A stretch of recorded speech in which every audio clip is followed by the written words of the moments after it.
Welcome to The Explainer. Today, we're going to break down getting things done, David Allen's legendary system for, well, stress-free productivity. If you've ever felt totally buried by your to-do list, then you're in the right place. So let's just jump right in with a question that I think we can all relate to. Why is it that your brain only decides to remind you that you need batteries right when the power goes out and you're digging around for a flashlight in the dark? It never happens when you're actually at the store, right? Well, this isn't just a funny quirk. It actually points to a massive flaw in how we try to manage, well, everything. You see, the problem isn't your memory. It's that we're using our brains for the wrong job. We're treating them like storage closets, and frankly, they're just not built for that. David Allen has this great analogy. He says our short-term memory, our conscious mind, is like a computer's RAM. It's for processing things in the moment, not for long-term storage. But most of us are walking around with our mental RAM completely maxed out, clogged with all these little reminders and to-dos. And just like a computer, that slows everything else down. Every single one of those unfinished things, from I gotta call mom to we need to launch that new product, Allen has a name for them: open loops. Think of it like a commitment you've made to yourself that's still unresolved. And each one, whether you realize it or not, is constantly draining a little bit of your focus and energy. And this quote right here, this is the absolute heart of the entire getting things done philosophy. It's a huge shift in how you think. Your brain is a fantastic idea-generating machine, but it's a terrible warehouse. The whole point is to get things out of your head so your mind is free to do what it does best: think, create, and solve problems. And here's the paradox that just hits you when you first hear it. The more you're trying to mentally juggle a task, the more you're thinking, don't forget this, the less likely you are to actually do it. It's kind of crazy, right? Real productivity, real focus only happens when your mind is clear. Okay, so how do we get that clarity? How do we fix this? Well, it's not magic. It's a practical 5-step process for getting a handle on your workflow. These 5 stages, collect, process, organize, review, and do, are the engine that drives the whole system. By breaking it down like this, you can take that giant, overwhelming mess of stuff in your life and turn it into a system you can actually trust. You just focus on one step at a time. So, step 1 is all about collecting. You have to capture everything that has your attention. And I mean everything. Big, small, personal, professional. If it's on your mind, it goes into a collection bucket.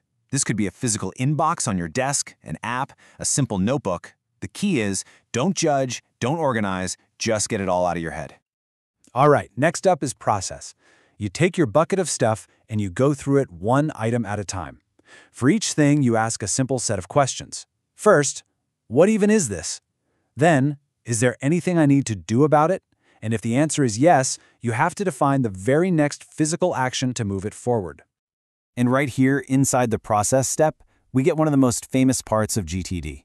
That number 2, it stands for the 2-minute rule. It's super simple.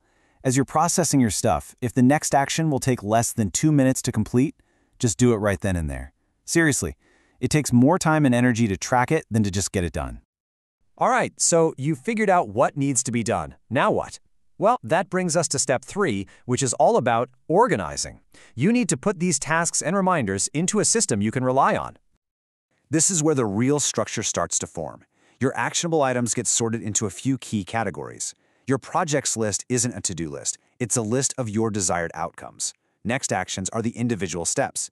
You've got a waiting for list for things you've delegated. And of course, a someday/maybe list for all those brilliant ideas you're not ready to commit to just yet. But here is the real game changer for your next actions. You don't just have one massive, terrifying list. You group your tasks by context, by the tool or location you need to do them. So you have an at-calls list you can look at when you've got your phone, and at-computer list for when you're at your desk. This way, you only see the options that are actually available to you in any given moment. It's brilliant.